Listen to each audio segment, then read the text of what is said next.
quero agradecer ao pastor Joel, ao pastor José Roberto, por me receber aqui, por vocês me receberem, pela oportunidade que me dão de servir ao Senhor aqui, servindo vocês. Eu vou pedir então para o meu querido lá, é Davi, soltar um videozinho e depois falamos sobre ele, por favor.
Queridos, em 2012 eu fui a primeira vez no sertão nordestino.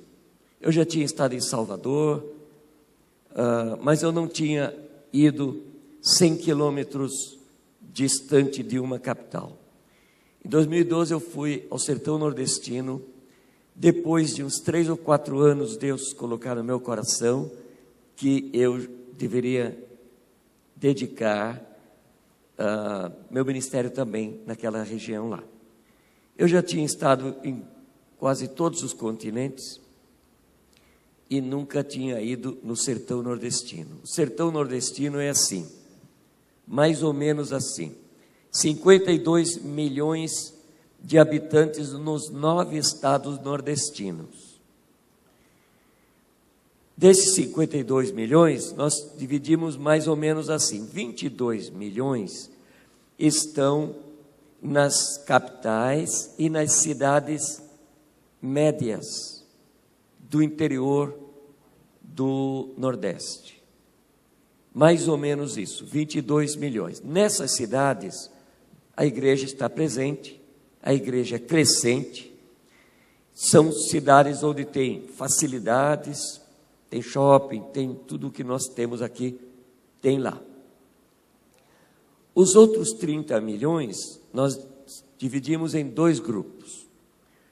O primeiro grupo, de 15 milhões, está nas pequenas cidades do sertão, do interior. Eles estão distribuídos em grupos de 4 mil, 6 mil, 10 mil habitantes, 10 mil para baixo. Essas pequenas cidades não têm as mesmas facilidades das cidades grandes e médias, não têm igrejas com presença marcante.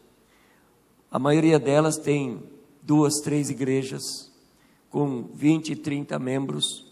A maioria, os pastores são adversários, são concorrentes um do outro, fazem campanha contra a outra. Uma acha que o outro não é crente, porque eu acho que o outro é crente demais, não sei o quê. E o outro grupo, de 15 milhões, são aqueles que vivem na zona rural. A zona rural no Nordeste não é a mesma coisa aqui de São Paulo, ou do meu estado lá, o Mato Grosso.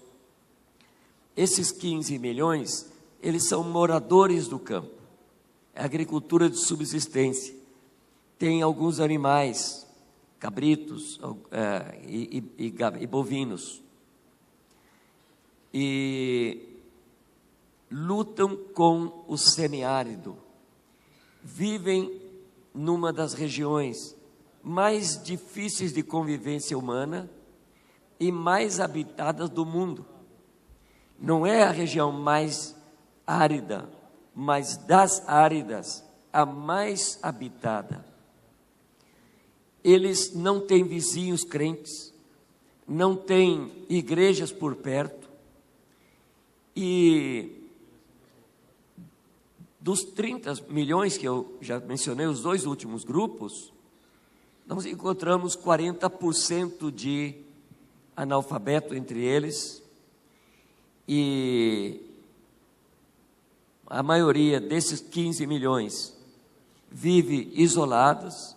Segundo um censo, baseado no censo de 2010, do recenseamento de 2010, 10 milhões desses, ou seja, cerca de 10 mil pequenas aglomerações humanas, somando aí quase 10 milhões de pessoas, não tem a presença da igreja. Então eu voltei de lá, muito impactado, e vou poupar aqui detalhes, e conversei com a minha família. Inclusive esse vídeo é da primeira equipe, que foi em 2013. Essa primeira equipe,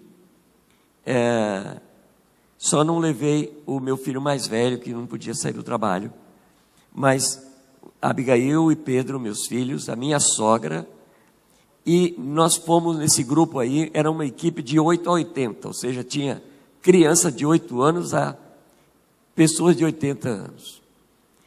Éramos 43 pessoas. E desde então, temos ido quase 2 vezes por ano, um outro desses 4 anos, não levamos equipe 2 vezes. Essas equipes, elas saem daqui com a finalidade de servir lá, levar, compartilhar a graça que Deus tem derramado na sua vida, especialmente nos aqui do sul-sudeste. Agora, o resultado é que nós que saímos daqui, voltamos mais abençoados do que os que ficam lá. Porque Deus opera uma graça tremenda na nossa vida. O melhor lugar do mundo para o ser humano, para o cristão viver, é no ide por todo o mundo e pregar o evangelho a toda criatura. Quem já teve essa experiência sabe que foi a melhor semana, o melhor mês, o melhor período da sua vida, naqueles dias em que você se levantou para orar, para interceder por pessoas, saiu pela rua ou pelo campo para levar a palavra. Nosso próximo grupo, nossa próxima equipe, será para dia 2 de janeiro a 11 de janeiro. 2 a 12 de janeiro próximo. Dá para comprar passagem no dia 1º do ano, que ninguém quer viajar no dia 1º do ano, mas os crentes não têm problema com isso. É mais barato. E depois a gente conversa sobre isso, senão minha voz vai acabar. Eu vou soltar um outro videozinho, que foi o que marcou a minha vida. Antes de soltar o vídeo, eu quero dizer, eu não quero falar de pobreza no Nordeste, se bem que há também no Sudeste. Dizem que essa região que nós estamos aqui, São Paulo, Ribeirão Preto, é chamado de eixo maldito, porque esse é o eixo que estão as grandes riquezas do Brasil, e aqui também temos grandes pobrezas. O Nordeste tem também suas riquezas, suas pobrezas. Eu não estou trabalhando em cima da pobreza material, mas trabalhando em cima de uma realidade, onde você vai encontrar lá cidadezinhas com 3 mil habitantes que tem menos de 2% de cristãos evangélicos, quase janela 10 por 40. Então, eu estou trabalhando em cima de uma realidade espiritual. Solta aquele outro videozinho, então, e depois quero compartilhar uma palavra que Deus falou especialmente comigo, depois de estar ali nessa região do Brasil.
Maria José, tu não tá me ouvindo chamar não, Maria?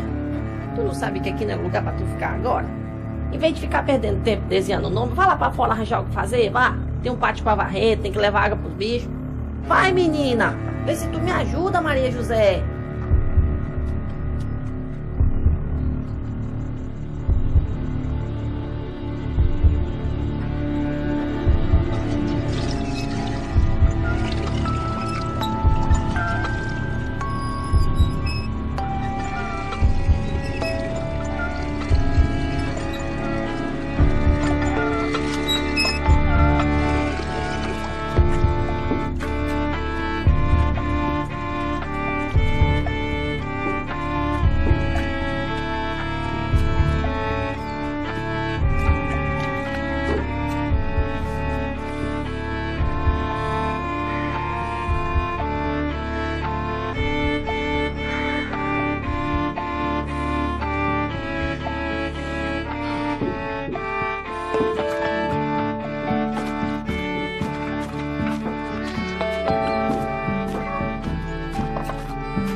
Bença, pai.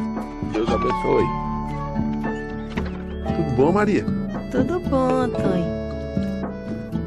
Vem aqui, deixa que eu levo. Não precisa não, Antônio.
Deus abençoe.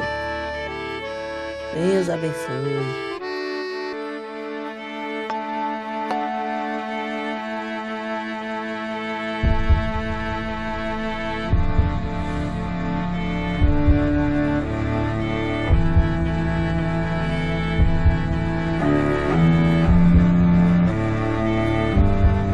Lude. Ô, Lude.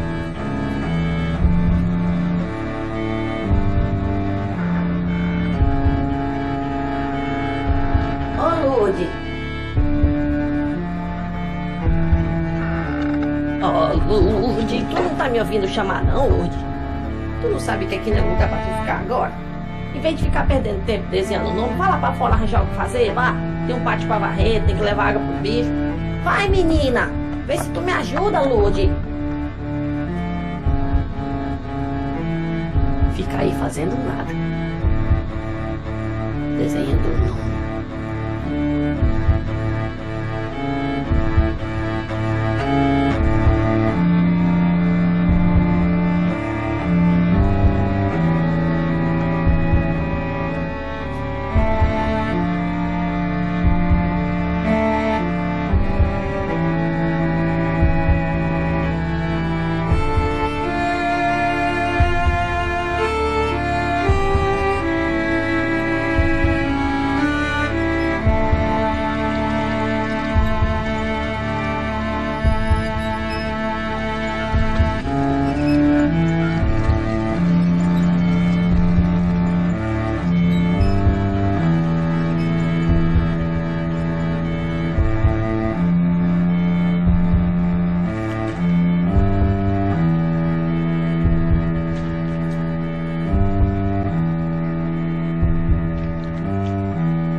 Vida Maria pode ser a vida de qualquer um de nós.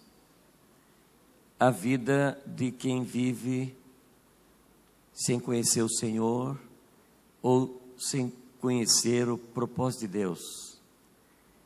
Vida Maria é a vida de todos aqueles que não andam, não caminham debaixo do governo de Deus em suas vidas. Esse vídeo foi premiado. Então é uma realidade triste e cruel, não só lá do sertão, mas temos visto também fora do Brasil e também em outras partes do Brasil. No segundo livro de Reis, capítulo 6 e 7, queria meditar com vocês rapidamente no que o Senhor nos traz aqui. No capítulo 6, nos versículos 24 a 30, eu vou poupar aqui a voz, não vou ler, mas você vai marcar aí para você meditar. Provavelmente você conhece muito bem o texto. Mas no versículos 24 a 30 tem um quadro de miséria, resultado do cerco dos sírios à cidade de Samaria. E o cerco era feito para fazer uma pressão, não deixar entrar alimento, não deixar sair ninguém, para que eles se rendessem pela fome. Eu acho que o problema do mundo é a fome. Não a fome de pão material, mas a fome do pão da vida. E o ponto culminante aqui dessa crise foi que eles estavam comendo seus próprios filhos. E aconteceu que um dia que eles tinham comido uma criança, no dia seguinte a mãe que ajudou a comer aquela criança, não queria dar a criança dela. Então a crise chegou até o rei. E essa é o que está instaurado aqui nos versículos 24 a 30 de 2 Reis 6. No capítulo 7, no versículo 1, então disse Eliseu: ouvi a palavra do Senhor. A palavra do profeta aqui foi em meio a essa crise, foi diante desse quadro de miséria subhumana, foi diante desse caos em que eles estavam vivendo. O clamor deve ter subido aos céus. E no versículo 7 diz: então disse Eliseu: ouvi a palavra do Senhor. Assim diz o Senhor: amanhã, a estas horas mais ou menos, dar-se-á um alqueire de flor de farinha por 1 siclo, e 2 de cevada por 1 siclo à porta de Samaria. Bom, nós não lemos o texto primeiro que eu mencionei, mas lá no capítulo 6 está dizendo que eles estavam vendendo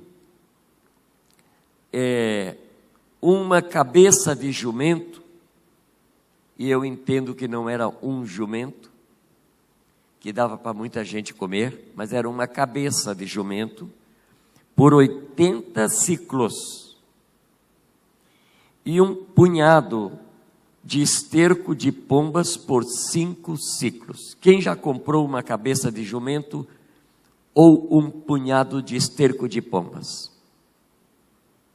Quem já comprou não veio hoje, né? eu não sei o que ia fazer com uma cabeça de jumento, pois o valor era esse.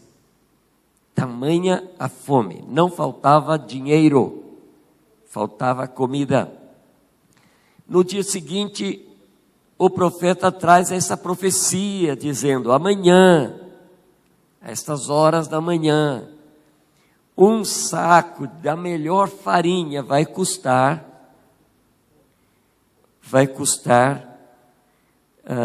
onde que está aqui? A melhor farinha por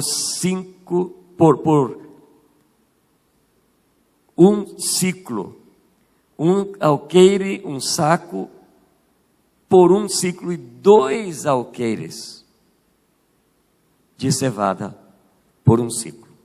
Claro, o capitão que estava ali ao lado, no versículo 2, falou: ainda que o Senhor fizesse a janela, abrisse janelas dos céus, isso não ia acontecer. O incrédulo sempre está por perto, viu, irmãos? A Bíblia fala que os pobres sempre tendem convosco, os incrédulos também. Ok. Deus falou. É isso que está no texto? Amém? Concorda comigo? Deus falou. Deus falou em que momento? No momento de grave crise no povo de Israel, no momento em que eles estavam comendo seus próprios filhos, no momento em que eles estavam morrendo de fome, Deus falou: amanhã vai sobrar comida aqui na porta da cidade. Muito bem. Quando Deus fala, quando Deus ordena, faz uma promessa, então Deus também precisa de caminhos para que essa sua promessa se cumpra. Ele precisa de meios para isso. E como Deus muitas coisas faz por meio dos anjos, mas outras tantas Ele não tem como contar com os anjos, Ele tem que contar conosco mesmos. E o ser humano não é muito confiável.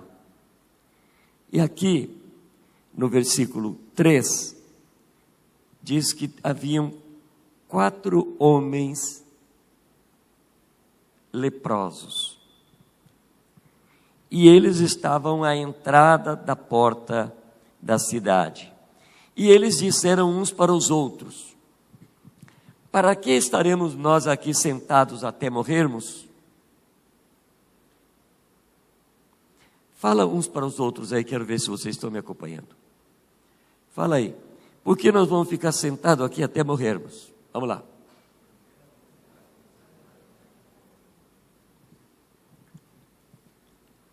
Muito bem. E eles disseram uns para os outros: se dissermos, entremos na cidade, há fome na cidade, e morreremos lá. Se ficarmos sentados aqui, também morreremos. Vamos, pois, e demos conosco no arraial dos Círios. Se nos deixarem viver, viveremos. Se nos matarem, tão somente morreremos. 3 opções. 3 é o número de Deus. 3 é o número da transformação de vida. É o número da redenção, da ressurreição de Cristo. Aqui o número 3. Eles, então, tinham 3 opções. A primeira era morrer. Morrer se levantando e indo até a cidade. A segunda era, uma era morrer sentado, outra era morrer na cidade que tinha fome, ou enfrentar o inimigo. Então eles optaram pela terceira. Era uma forma mais heróica de morrer. Agora, essa é a nossa Essa aqui é a nossa condição. Nós temos 3 opções para morrermos. Ou morremos a vida Maria, ou morremos no meio da massa, ou nós nos levantamos e enfrentamos o inimigo. Eles optaram pela terceira. Eu fico pensando, queridos, como eu disse, Deus não conta com os anjos para a maioria das coisas, mas eu acho que os anjos, que já tinham uma tarefa para se cumprir, que não está escrito ali, mas você vai perceber, os anjos tinham uma tarefa, eles estavam esfregando as mãos. Meu Deus, esses 4 leprosos é que vão ser os instrumentos de Deus nessa hora tão importante. Vocês se lembram que o leproso na Bíblia, ele representa o pecador. Eu não sei se eu pergunto quem são os pecadores aqui, ou pergunto quem são os leprosos. O pessoal pode se ofender comigo. Aí fala, primeira vez o cara vem e chuta o balde. Mas calma, pessoal, calma. Você se lembra que Jesus, de vez em quando, ele tinha uma alegria muito grande no contato com as pessoas, e justamente aquelas pessoas que lhe proporcionaram uma grande alegria, ele conclui dizendo assim, e era pecador. Você se lembra quem eram as pessoas que Jesus mais gostava enquanto estava aqui na terra? Eram os fariseus, guardadores da lei, que não era adúltero nem injusto, que não roubava, que dava o dízimo, que fazia. Eram esses, ou era aquele que batia no peito e dizia, tem misericórdia de mim, eu sou pecador. Jesus tinha muita alegria com um pecador. Disse que há tremenda alegria no céu por um pecador, que se arrepende muito mais do que por 99 que não necessitam de arrependimento. Então, na minha teologia, nós somos todos pecadores. A diferença é que há pecadores perdoados, que já conheceram a graça e o sangue de Jesus e são perdoados. Amém? Nem todo mundo está comigo, Joel. Então, na minha teologia, somos todos pecadores, alguns são perdoados e outros ainda esperam pelo arrependimento e pelo perdão. Amém? Então eu poderia dizer que somos todos leprosos? Tem um número de leprosos na Bíblia que eram 10 de uma vez. 10 é o número da igreja. Somos todos leprosos, curados, sarados pela graça e pela misericórdia de Deus que nos deu Jesus Cristo, seu Filho. Eu gosto de dar um grito, não posso, estou sem voz. Estou sem voz. Muito bem. Vamos voltar aqui à história. Uma crise de desgraça, de miséria, de perplexidade, de fome, de morte.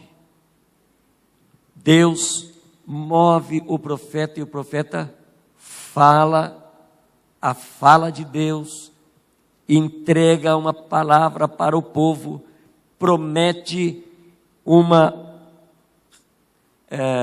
reviravolta naquele quadro. Para isso Deus precisa alguns leprosos. 4, está bem? Vamos ver. 4 leprosos ficam em pé aqui. Vamos ver. Só 4. Nenhum. Lá tem 1, 2, 3, 4. Teve mais. Olha, não tenha medo não, queridos. Sabe o que é o problema nosso, crente? O problema do crente? O crente fala para o vizinho assim: quando eu era pecador, e o vizinho faz, não tenha medo não. Muito obrigado, queridos. Não tenha medo não. Diga para o seu vizinho: eu sou pecador. A diferença é que o Espírito Santo me bate na cabeça e fala: ei, está mal, está errado. E o Espírito Santo coloca o arrependimento em nossos corações. Os mensageiros da palavra do arrependimento são pecadores arrependidos. Então, 4 leprosos estão lá. E enquanto eles estavam confabulando, sentados, e o Espírito Santo trabalhando no coração deles, vocês não podem ficar aí sentados. Sabe essa conversa que às vezes vem, aquilo que acende a lâmpada, a luz acende na sua vida e você diz: meu Deus, até quando eu vou ficar assim? Queridos, essa é a ação do Espírito Santo, querendo mover, querendo mexer com a gente. E graças a Deus, no versículo 5, o que diz aí, versículo 5? Levantaram-se ao anoitecer para se dirigir ao arraial dos Círios. E quando eles chegaram à entrada do arraial, eis que não havia ninguém lá. Quando eles estavam confabulando se eles deveriam ir ou não, os anjos estavam batendo os tambores. Os anjos começaram a se preparar. Quando eles se levantaram, os anjos foram lá no acampamento dos sírios e fizeram a maior barulheira, o maior ruído, e espantaram todos os sírios de lá do acampamento. Amém? Bastou 4 leprosos se levantarem, Deus agiu, e os sírios fugiram espantados com tanta pressa que não levaram nada, deixaram celular, deixaram tudo lá.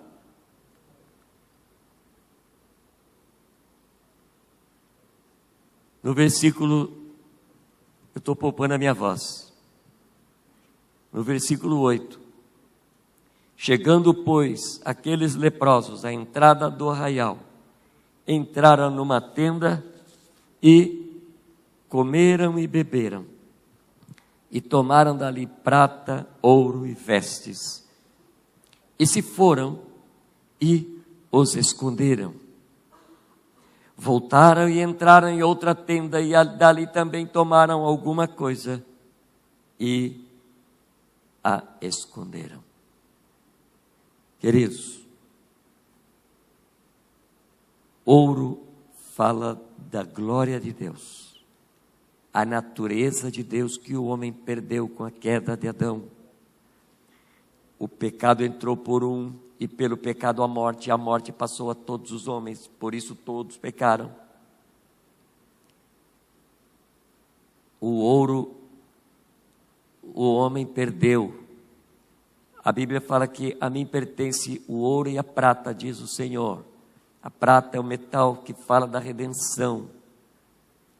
E as roupas, o primeiro sintoma do ser humano quando ele caiu, o primeiro sintoma que o ser humano sentiu quando pecou foi estar nu. Eles tiveram medo porque estavam nus. Então, aqui nós temos 3 elementos que faltam para o pecador. Faltam a roupa, que lá no Éden Deus providenciou, vestimenta de pele, derramando sangue para vesti-los. sempre você vai encontrar vestidura branca, falando da cobertura da santidade. Então, esses 3 elementos não são nossos, mas são de Deus. Eles entraram e encontraram ouro, prata, veste e comida. O que eles fizeram, os 4 leprosos? Eles comeram, botaram uma roupa boa, botaram ouro e prata, ficaram muito finos, muito chique, fizeram uma comunidade evangélica do acampamento, botaram o nome lá, e agora eles estavam fazendo cultos de adoração e de gratidão a Deus. Senhor Deus, o Senhor tem nos prosperado. Olha só para nós, Senhor. O Senhor tem nos prosperado, nós estamos ricos. Miseráveis e pobres são aqueles que não tiveram fé e ficaram lá no acampamento, lá na cidade.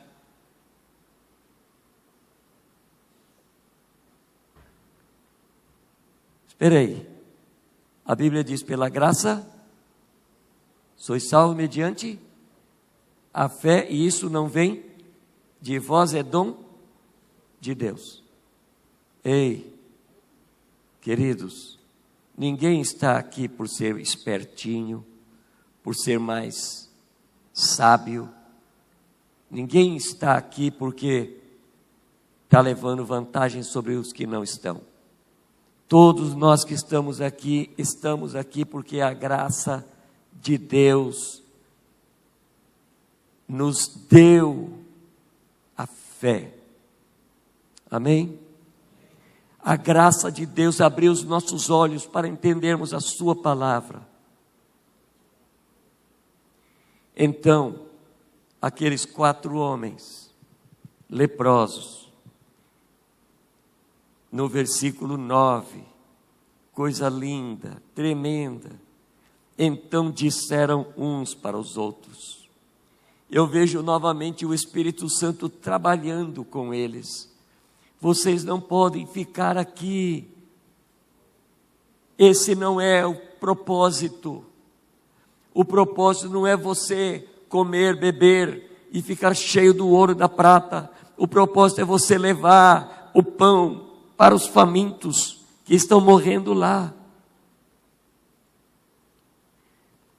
Então disseram uns para os outros: não fazemos bem.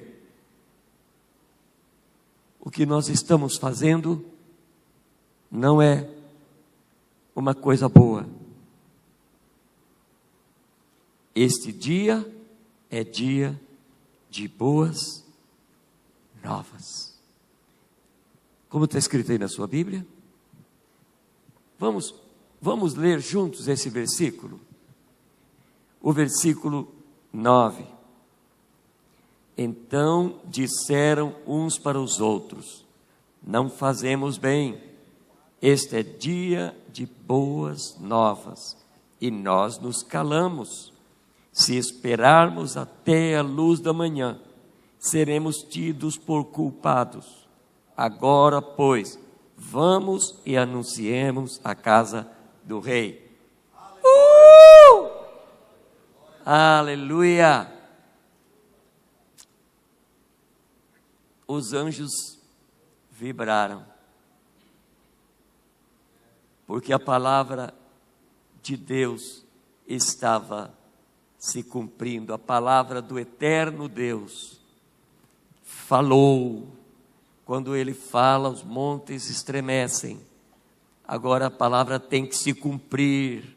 O pão tem que chegar até a casa do rei, o pão tem que chegar até os que estão miseráveis lá.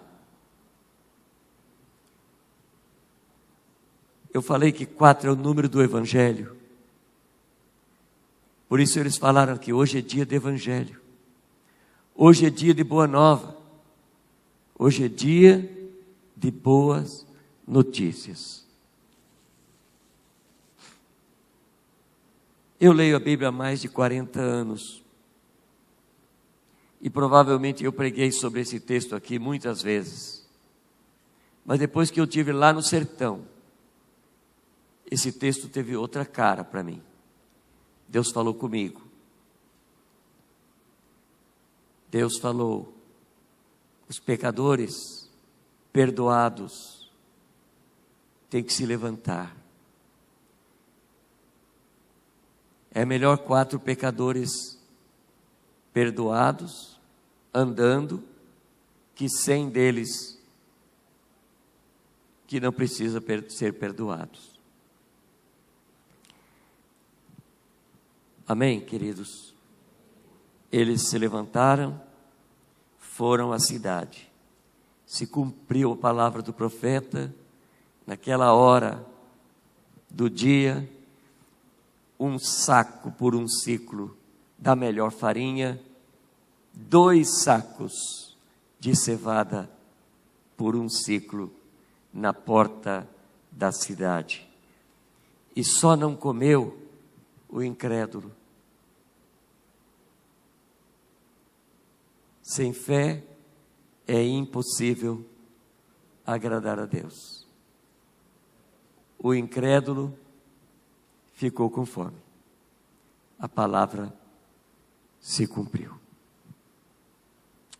Amém? Louvado seja, Pai eterno, o teu nome, por Jesus Cristo, que veio ao mundo por nós, pecadores.